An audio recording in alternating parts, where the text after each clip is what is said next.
Welcome to the Rusted Garden Homestead. Today I want to show you how you can start seeds. These are tomatoes and peppers. You can put any seed in there during the winter. You don't need grow lights, and basically these go outside when it's 33 degrees Fahrenheit or more during the day. Bring them in when the sun goes down. The plants will appreciate, the seed starts will appreciate being inside where it's warm. The roots will stay warm at night, and then bring them out during the day. So I'll go over a whole planting. We'll go upstairs. I have another one of these. We'll plant some cool weather crops in there. This is basically a container for apples from Costco. So you can repurpose these. I sell a lot at my seed shop, but I don't sell these. But these are just beautiful. They're perfect for seed starting. Now, when you do this, you can write right on here, let you know what's growing in each cell. If it gets to be 50 degrees or warmer during the day, you do want to pop this off. You don't want it to get too hot in there. You also want to make sure you put a hole in there to let out any heat that comes in.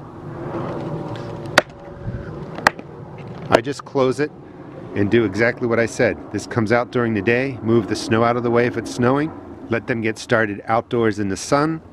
Germination will be a little bit slower. They'll take a little bit longer to grow, but it's going to work, and you don't need grow lights. And once this is sealed, it's nice and clean. It's just easy to move in and out of your house. All right, let's go set one up, and I'll show you how I planted it. All right, so let's go over the basics for the setup. Now, this one actually has 12 compartments. The other one, let me grab this, had 10. So you can use a piece of paper like this, number one, just draw some circles, and then you can just label what you've planted in each of those. And then you do bottom right over here for orientation, top left over there. This way you know how to set it up, and then you would put BR there, and then TL right there. Or you can just write right on here, however you want to do it. It's perfectly fine. If you have like containers, I don't know why I did 0001. You could just do a number one. But you would just do number one, and then write the number on here. This way you know how to match the trays up to your sheet. When you're setting it up, again, these are for apples. This came from Costco.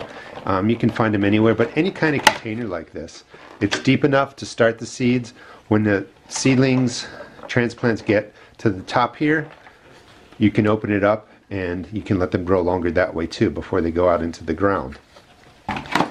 Well, you want to make sure you put a hole into here. This will let out any extra heat. Because this is sealed, when the temperature outside gets up to 50 and the sun is out, this can actually get too hot. So you want to make sure you regulate the temperature. So when it gets into the 50s, the hole will be there to help out. You can pop this up a little bit or pop this open and just let it sit. It will let out more heat versus crunching it down into the little locks there and sealing it. You want to seal it when it's 50 degrees or less. You want to keep the warmth in there. But just keep in mind that warmth, high sun temperatures can also damage your seedlings. And if you are in doubt, you think it's going to be too hot, don't mess around, just leave it open. It'll be perfectly fine. There's no holes in the bottom of this. So when you're watering, everything typically has holes in it. You're going to have to water by hand. Just put enough in for the soil to go from being light to a nice dark color. You don't have to overdo it. No fertilizer is going in here right now. The setup is pretty straightforward. We'll do that now, and then I'll show you how I'm planting tomatoes and peppers in here and some cool weather crops. Once it's filled once, we're pressing it down. We want a nice firm starting base. So pack in the starting mix. Plenty of videos on how to deal with fungus gnats, and if you follow me, you know I'm going to say make sure you hydrate your starting mix with boiling water. It will kill off any potential fungus gnat eggs that are in there.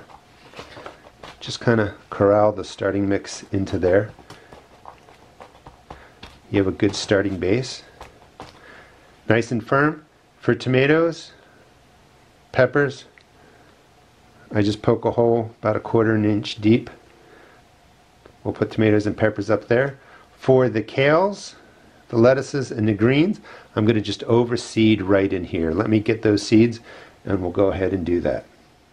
You're not going to need grow lights, and this is perfect, really. Kind of repurpose this If you're not growing, 1,000 plants like I am, this will work really well. And once you kind of close it, it's real easy to bring in and out, and it doesn't get dirt all over the place if you're leaving it by your door or on the table.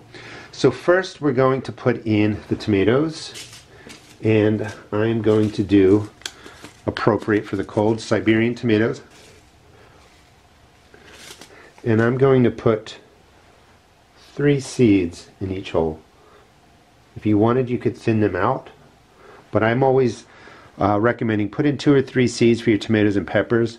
You can, thin them out if you want, but you don't want to be waiting around for one seed to germinate, so put in a couple. And then I'm going to put in the Cornito Gallo. It's a pepper that I grow every year. 2 pepper seeds. You remember, this is like a 1/4 inch deep. 3 in that one. And then just put some starting mix across the top. This is already well saturated, and when the lid's closed, it's going to keep moisture in. At night, if you want to pop it open, just to keep the moisture, the humidity off the plants, basically. When you open it up, the humidity will go away. Sometimes if you keep the dome closed, humidity builds up. There's a greater risk of getting damping off disease or other fungal problems.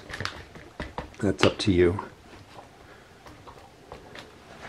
So next, let me just put these in an order here so I can remember what I put in. Next is going to be Dwarf Kale. I sell that at my seed shop. And I'm taking a bunch of seeds. I will thin this out, and I'm dropping in probably 5 to 8 seeds per spot.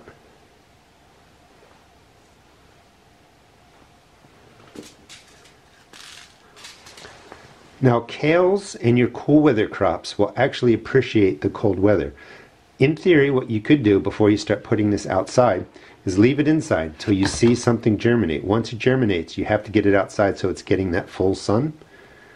So let them germinate in here. That will save you a little bit of time. But the cool weather crops will like the colder temperatures, and they're going to grow a little more slowly, be a little bit more stocky, and they're going to look a lot healthier.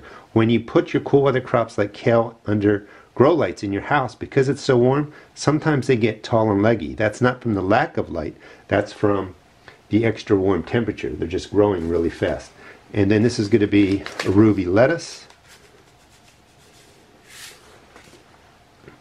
And I'm going to put, 5 to 10 seeds in each of those, probably more. And I can grow these as a clump in a container. I can break them apart. I can do whatever I want with them. So I don't have my popsicle stick, but just take something with a point, and we're going to scrape in the kale seeds, 1/4 inch, 1/2 inch deep. I've done plenty of experiments. You don't need to worry that much about the depth. Same thing for the lettuce. You just want them to be under the soil. I do recommend overseeding. You don't have to.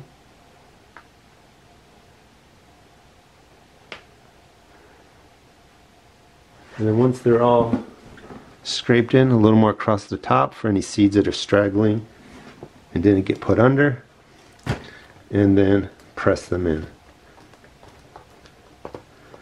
So the feeding, because there's no fertilizer in here, you just don't need it. Seeds will grow on the seed, will grow from their seed coat.